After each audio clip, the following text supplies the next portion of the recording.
Welcome to Resilient Minds 365, where we discuss the resilient stories of entrepreneurs, professionals, and students with mental illnesses to encourage you to strive, thrive, and live in abundance. I'm your host, Cleoni Crawford.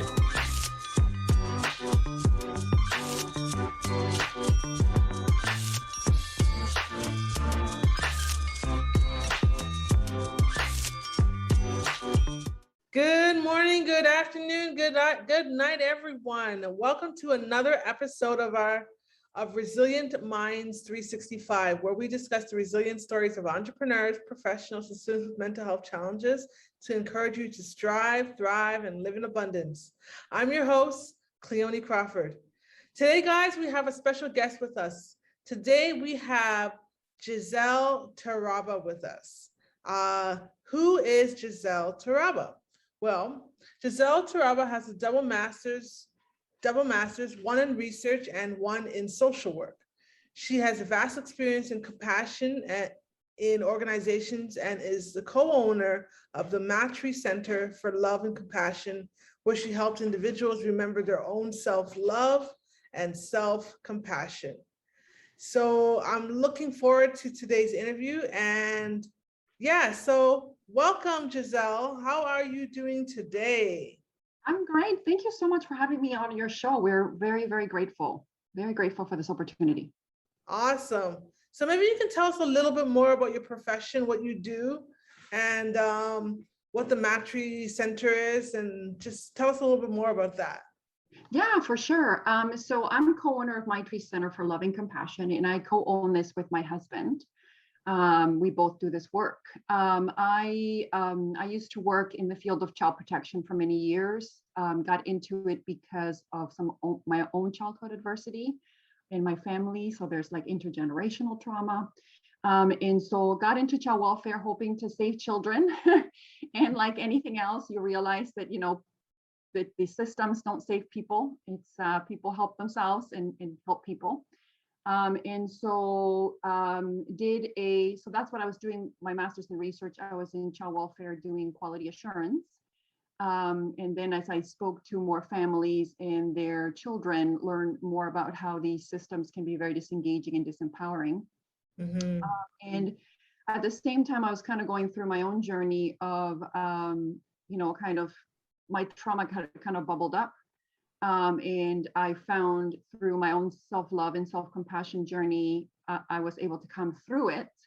And then I thought to myself, why aren't we using this? Like, why aren't we creating systems that are helping people remember their own power, remember their own self-love and self-compassion? Why aren't these systems based on healing instead of punishing and, separating and dividing? Mm-hmm. So hence the Maitri Centre, the Maitri Centre was born in our desire to help people remember that they are truly compassionate and loving, that everything that they're looking for is already within. And so we work with individuals, and we work with individuals within systems and within businesses to help kind of create environments that help the fostering of people's self-mastery and their own self-empowerment, rather than the kinds of systems we have, which are very disempowering and very divisive and fear-based. So that's kind of the long way of how we actually ended up doing this work. And we also have a podcast as well, where we share stories of people, who had faced adversity and who have been on their path to loving themselves and being more compassionate towards themselves.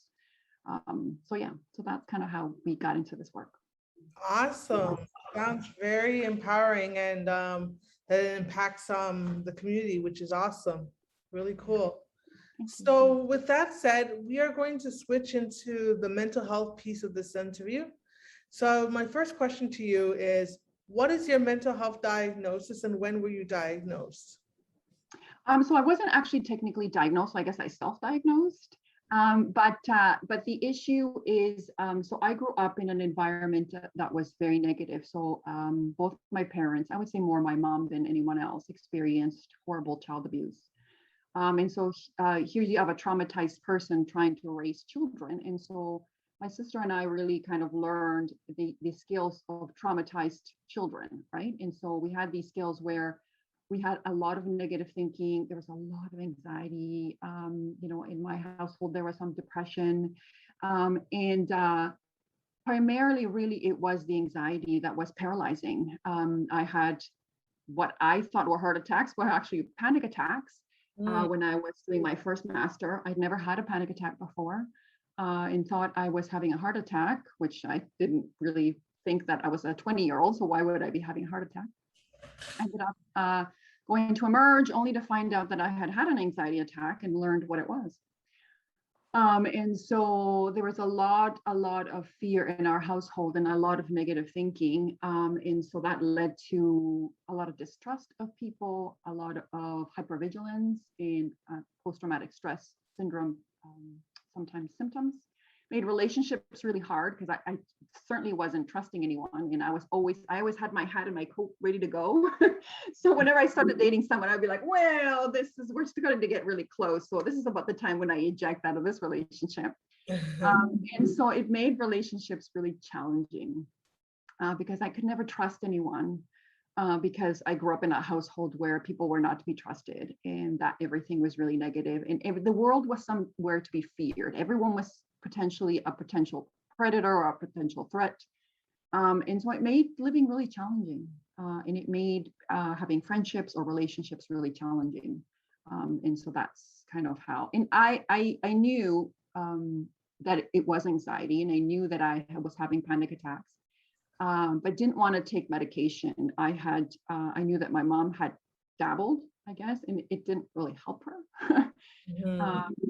And so, and we also came from a culture, I'm Latino, where you just kind of sucked it up. Like you didn't really talk to anybody about your problems. You didn't really divulge to anyone because it was none of their business. You have to show kind of this illusion of perfection because what will people say? In a lot of Latino cultures, there's that belief of like, what will people say? What will the neighbors say? What will people say that there's something wrong with our family if we talk about some of these issues and share them with everyone. And so it made for a lot of secrecy, and it made for a lot of shame, I guess. And it's not to say that our childhoods weren't happy, right? Like we had components that were really happy, but it wasn't, the lack of trust and the fear prevented us from kind of living full lives, I would say. Wow. Okay, interesting. So tell us a little bit more about your mental health story of resilience. What did you have to overcome, and how did you go from going with all the anxiety attacks to where you are now, where you're managing everything? Thank you. You're welcome. It's kind of a funny story. First of all, I wasn't aware that I was doing it to myself. That was the first part of it. Like, we kind of have this saying in the compassion community where it's like, pain is not optional. All of us are going to suffer something. They're going to have something because we live in this, physical world. But suffering can be optional in the sense that suffering is usually pain with resistance attached to it. So, I was resisting a lot of things. I didn't like myself. I didn't like how I looked. I didn't trust anyone. I was in constant fear. And I didn't realize that really this was all my thinking. And it was my thinking that was continuously causing my own suffering. And it wasn't until, I was sitting with a girlfriend, we were having lunch, with my bestie, Angie. And I was complaining about my then boyfriend, about how he was making comments about women and how insecure I felt and what if he's going to leave me. And my girlfriend's like eating salad, right? And she stops and she leans in and she goes, "Why are you doing this to yourself?" And I went, "What? I'm doing this to myself?" And then she just went back to eating. Like she didn't even expand or anything. And we kind of finished our conversation and I was like, damn it, she's so right. And I started to realize that my own thinking was hurting me, that I was being unloving and uncompassionate towards myself. I was telling myself that I wasn't good enough. I was telling myself that I wasn't worthy of love and compassion and affection. And I wasn't worthy of all of the things, and that I wasn't safe.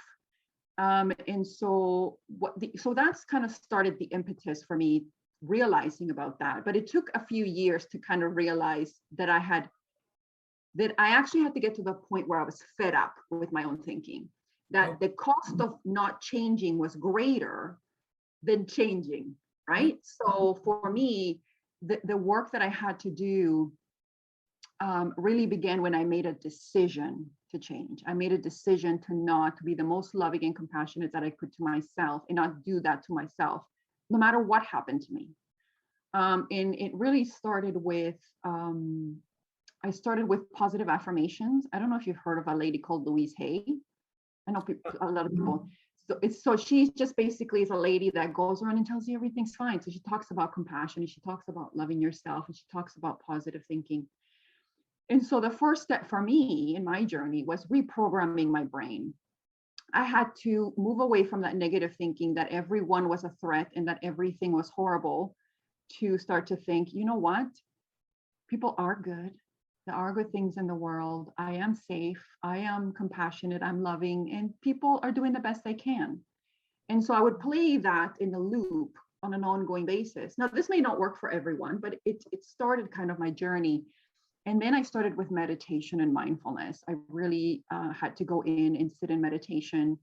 I started with 5 minutes because meditating was hard, because all of those emotions that I didn't want to face were in there. And then when they start to come up, you're like, well, I suppressed you for a reason. I don't want to talk to you, but I don't want to see you.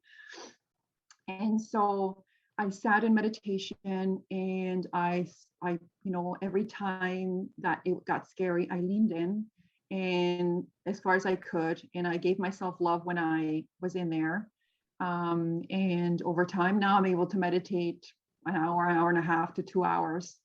And I also found that I also did a self-compassion program, and now I'm kind of certified in it.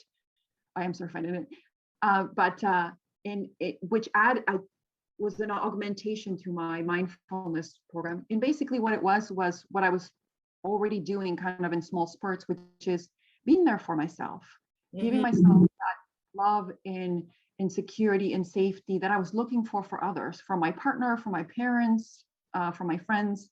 I started giving myself what I needed in the moment. I started to honor myself. And if a negative thought came up, rather than fighting it and saying it, get out of here, I hate you, I would just say, okay, I get it. You're afraid. It's okay to be afraid. We've been afraid before, but we've also overcome it before. And so the more I showed up for myself, the more I was able to kind of say, okay, I can cope with this. And the more that I did that, the more positive things started happening, the more positive I felt, and the less of those thoughts would come. And they do come still. But then I just kind of welcome them and say, oh, hey, how you doing? I don't have to believe them, and I don't have to go deeply into them. I can just acknowledge them and allow them to pass. But it has taken that commitment. I had to do and decide to do that for myself. Okay. And I like the part where you mentioned that it all started with a decision, to acknowledge that there was something wrong, so that you can actually move forward. We have to decide first, that we want better, that we don't want to be stuck in the same rut that we've been in. So, yeah. So the next question I have for you is, what did you have to do to overcome or bounce back from your low points? List all resources that were applicable. Yeah. So I would say that the number one thing is not so much our resources. There's a lot of great resources. There's so many people that are super helpful. I have to go back to that commitment. I had to decide that how I felt was more important. Like what I mean is, I had to decide that feeling good and being positive and loving to myself was more important than my being afraid. And so I really had to lean in, and probably the hardest time, and sometimes it's hard, like sometimes it has felt hard, where you just feel so heavy and you feel so tired.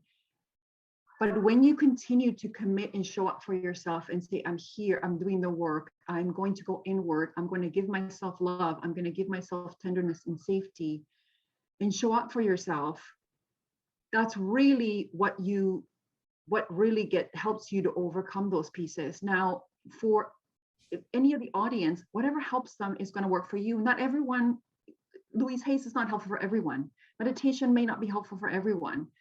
Positive affirmations may not be helpful for everyone. So people do have to experiment and try to find the things that really make them feel safe and joyful and happy and aligned, and so those, a lot of those higher vibrations.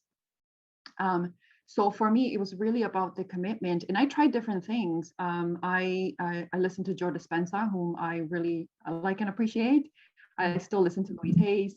I follow Emmanuel Dagger. But there comes a point, Cleoni, that really you start to embody or make a decision to become your own master and become your own guide. Meaning that I realized that nobody was coming to save me.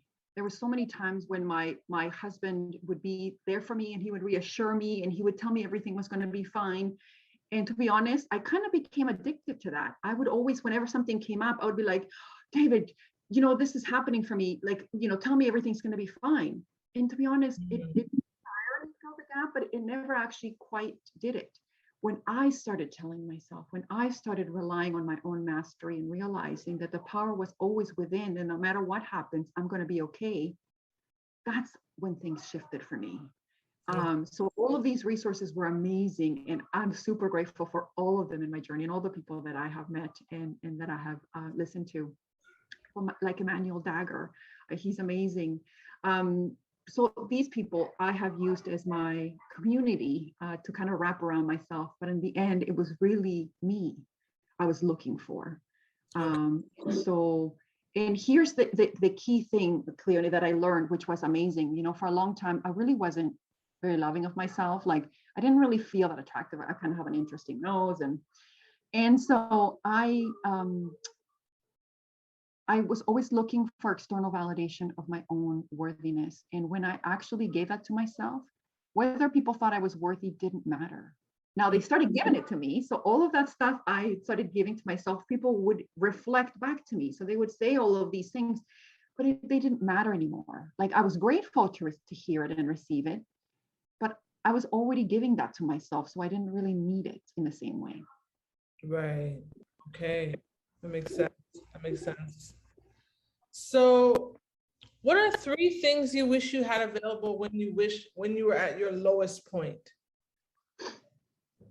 Like 3 things I wish I had available when I was at my low point.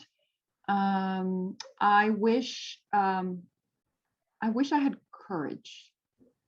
I had wished that I had, there are times when things started to really bubble up and I didn't want to face them because they were so scary.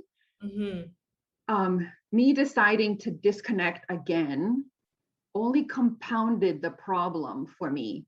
So I wish that I had the courage at times to really sit with myself and give myself, and to see the hurt and the suffering, and to walk myself through it.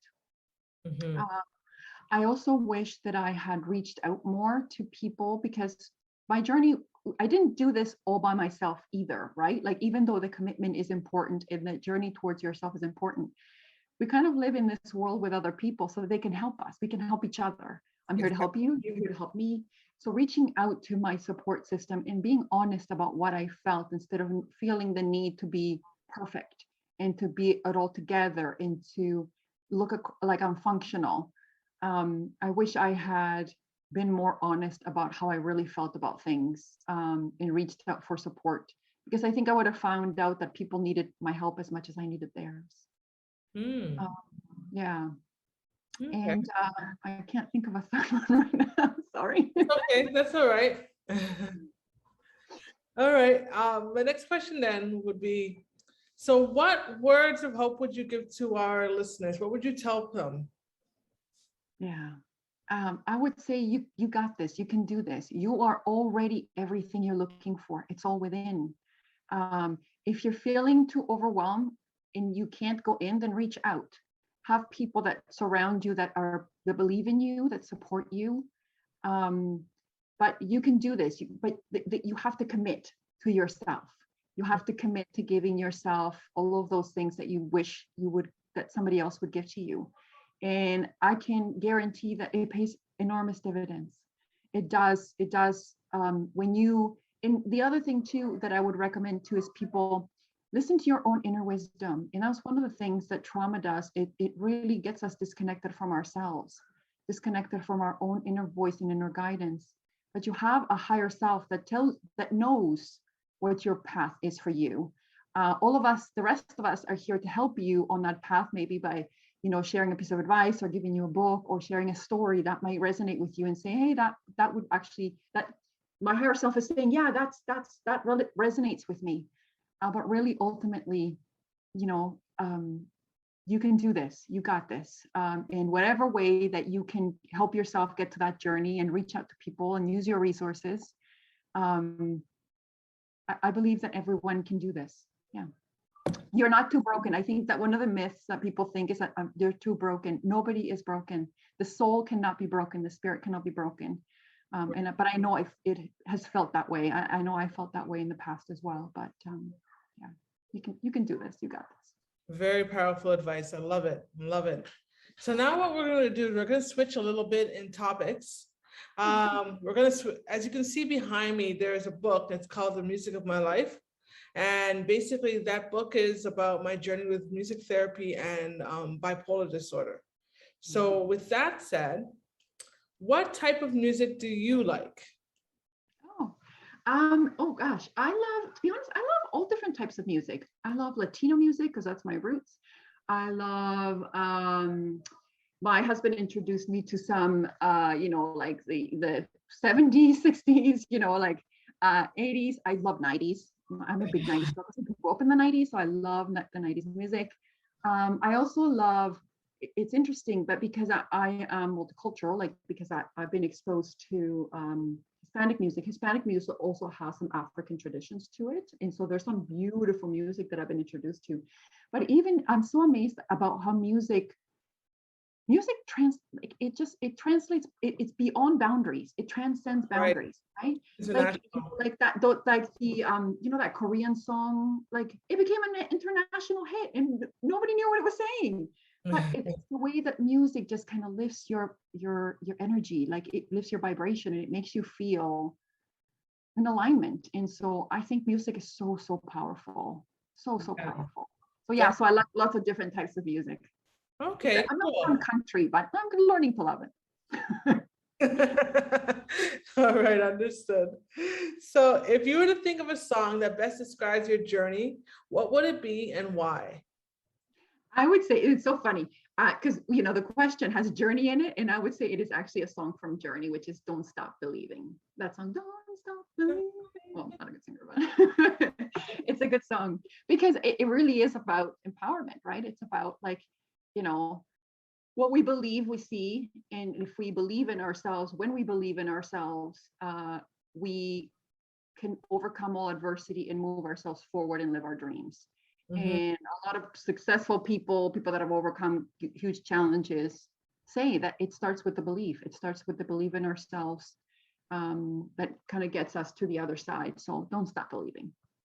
Amen. I love that. Love that. Okay, so Giselle, so how can we stay in touch with you? What are your social media handles? Sure. Thank you so much for asking that. I think it's on my little screen. So our social media handles are at Maitri Centre 1. So MAITRICENTRE1. So look for us there. I also have a LinkedIn account under my name, Giselle Taraba. And if you want to email us or work with us, it's info@maitricentre.com. And stay in touch. That would be super great. Awesome. Well, thank you very much, Giselle, for this interview and for sharing with us your journey with us. It was really awesome. And, it all, like you said, it all starts with a decision, we have to decide that we want better in order to get better. So with that said, and to all you resilient minds out there, until next time, please subscribe to us on all our platforms and don't forget to rate the show and leave a review for us on Apple Podcasts. Also, join the community of resilient minds and sign up for our monthly newsletter at cleonicrawford.com. Be sure to grab a copy of my book, The Music of My Life, on all Amazon marketplaces to get to know me better. And if you can think of one person that will receive value from today's show or connect with Giselle's testimonial, please share it with them. Feel free to take a screenshot of this week's episode of the podcast and tag us on Instagram. You can tag myself at Only Cleoni or Resilient Minds 365, and today's guest at the Maitri Centre 1. And remember, mental health is not a death sentence. Despite your illness, you can strive, thrive, and live a life of abundance. Until next time, I'm Cleoni Crawford, and I'm signing off.